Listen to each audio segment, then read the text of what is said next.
It's September, motherfuckers, and you know what that means. Happy Halloween. And to celebrate, we're gonna have to do something scary. And what's scarier than your favorite YouTuber? I am your favorite, right? Becoming a Sonic fan. Ooh. So, what's a better place to start than the game that pretty much everyone agrees is the peak of the... Wait, what? What? Well, whatever, it's been staring at me in my Steam library anyway, so might as well just...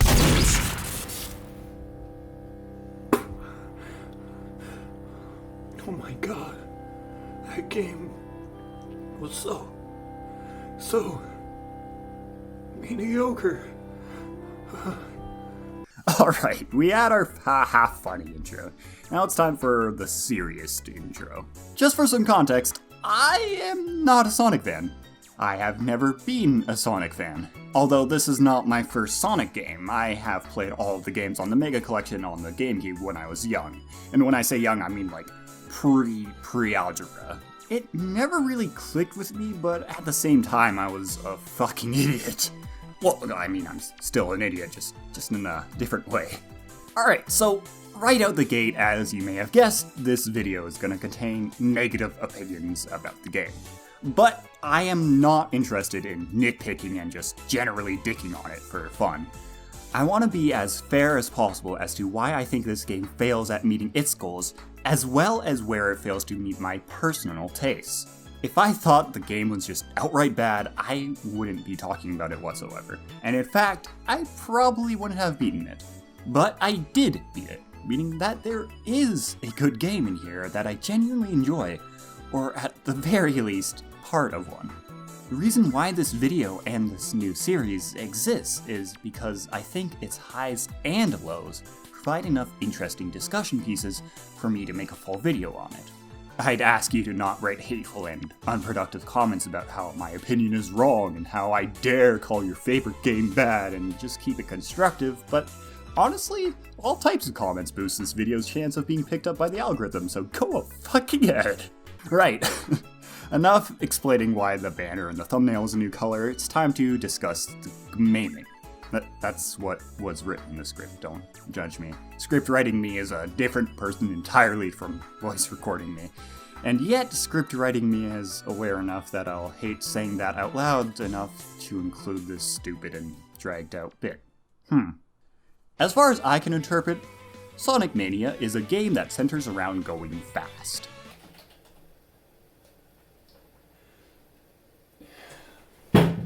Sonic Mania's level design and engine leads and encourages the player into keeping the momentum up and finding the best path through the level and doing it as quickly as possible. There, is that better?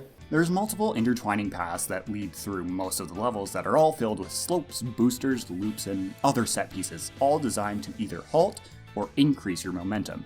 And I can appreciate this design. Going fast in games is an inherently fun thing to do, especially in platformers. However, I feel like Sonic Mania could achieve this goal significantly better than it actually does. There's next to no memorable landmarks in any of the levels, and the way the game throws you around in all directions at top speed, while fun and flashy, is incredibly disorienting. I could not tell you where any one room is in relation to the rest of the level, and in a lot of cases, even in relation to the rooms immediately before the current one. So the act of going fast through levels is a lot less mastering movement within the engine or using the environment to your advantage, and a lot more brute force memorization of act layouts. Shifting focus to more subjective stuff, the game's central design point of go fast often leads to a lot of the game being less about the platforming and the player's ability in general, and, well, more about, wow. Regardless of that, though, the sprite work, the color palettes, and the level themes, oh my god, the fucking music. Oh, I'm frothing at the mouth just thinking about it all.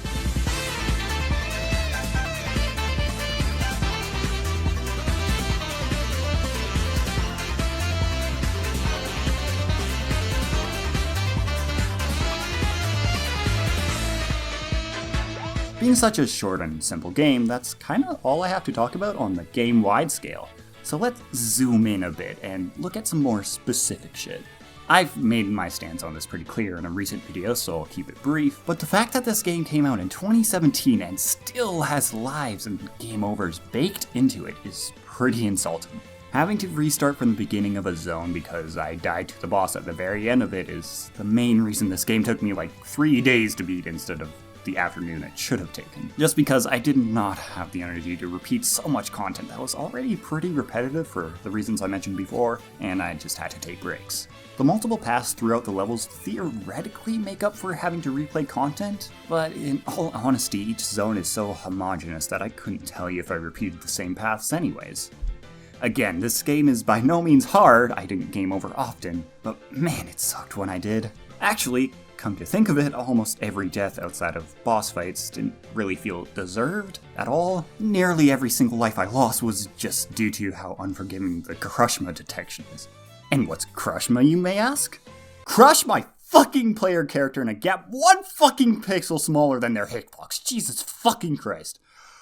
Every other source of damage is pretty negligible though, since you can kinda just pick the rings that you just dropped back up. Or, grab new rings since they're basically everywhere. Keeps the game pretty fucking easy overall, but that's not a huge deal, it's mostly just an observation. Other than the Crushmas, the only punishments that I found annoying to deal with were those enemies placed directly in your path that you can't see coming because, well, they're going Mach 20 billion. Do I even gotta say that trial and error is objectively bad game design? Then again, this is Sonic fans I'm talking about. As far as bosses go, I felt that they were either good or gone too fast that they didn't have a chance to annoy me, with one exception that I'll get to later. Because for now, I'm gonna go act by act and give you my specific thoughts on each, act. Green Hill Zone, Act 1. Act 2. Chemical Plant, Act 1. Act 2. Okay, Jesus, finally a reason to give a shit. Okay, the gimmick of these syringes filled with the gelatin, cornstarch, radium, whatever they are, they provide a pretty fun concept of mixing chemicals to alter the stage and reach new areas, but I felt like it was pretty underdeveloped, boiling down to a more flashy version of pressing a button to open a door, where it could have been like, ooh, you have options of each pool of water and you could choose to press one of the 2 plungers that will give you access to different routes, or maybe you could even combine them to make a new compound that you can't find in the rest of the level or something, I don't know. Holy shit, is that Boyo Boyo? Studiopolis, Act 1. If you haven't heard this song before, congrats on living under a rock for the last 5 years.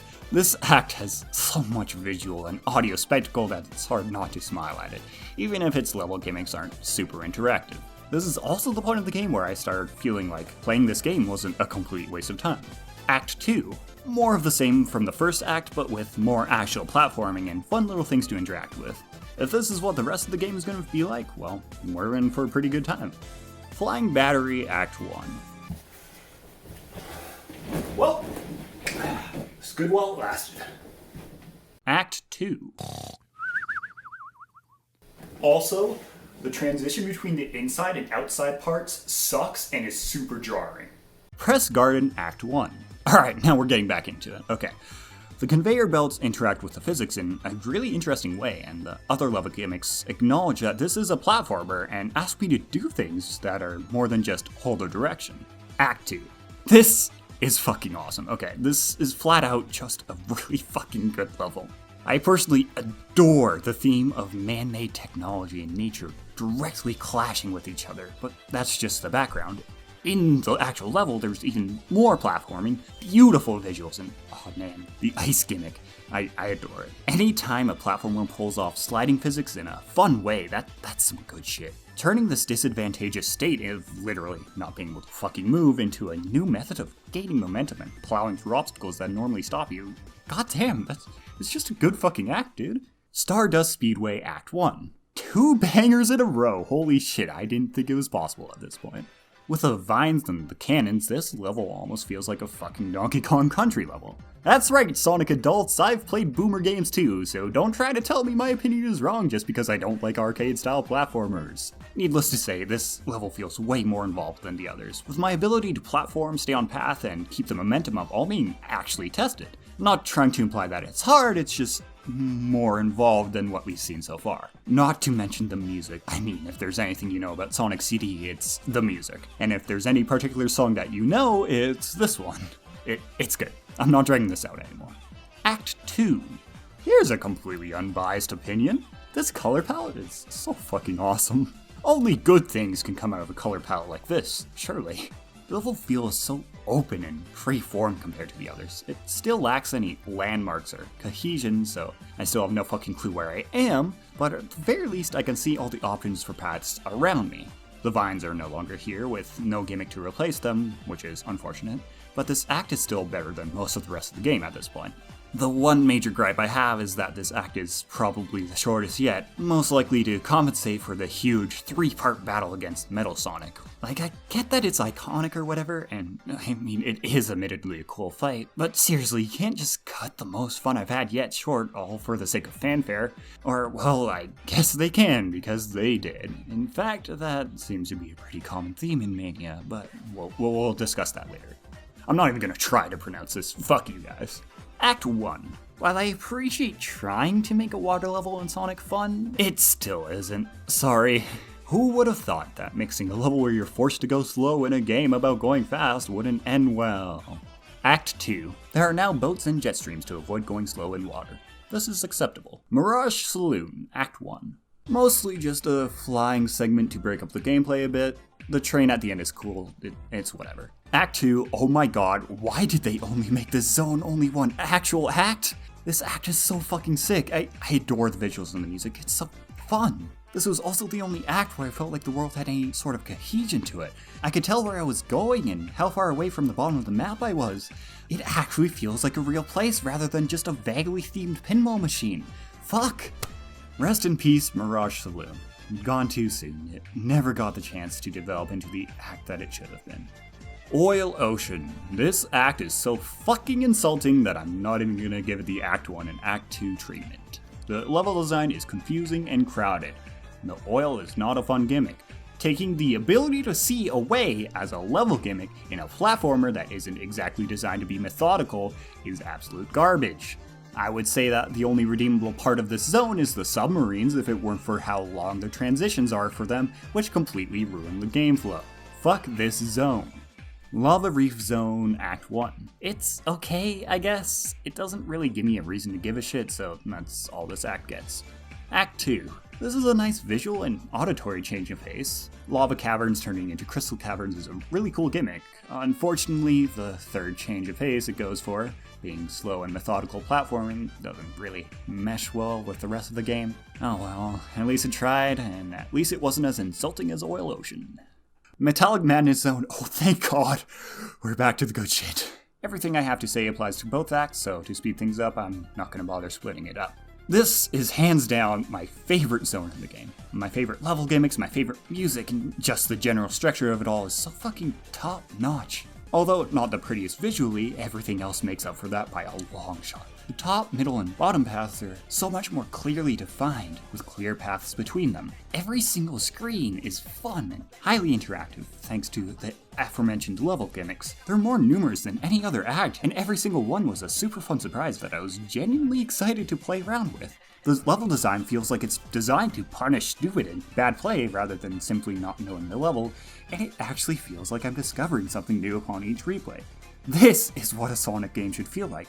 Everything about this zone is so well balanced, everything works so well, the speed and the platforming meeting so well, and so much creativity and thought baked directly into every screen. It almost makes me cry to think about how the rest of the game could have been like this, but it just isn't. And I can't even say something along the lines of, oh, just play up to this zone to people who are curious about this game, because it's right at the tail end of the game. All that's left is Titanic Monarch Zone. Once again, anything I have to say about this zone applies to both acts, and this is starting to drag on a bit, so we're doing it all in one. It's okay. I'll give them this, the name is accurate. This is certainly a Titanic zone. I could tell immediately that, yeah, this is the final zone. The levels are fucking huge and sprawling. I also died more here than any other act.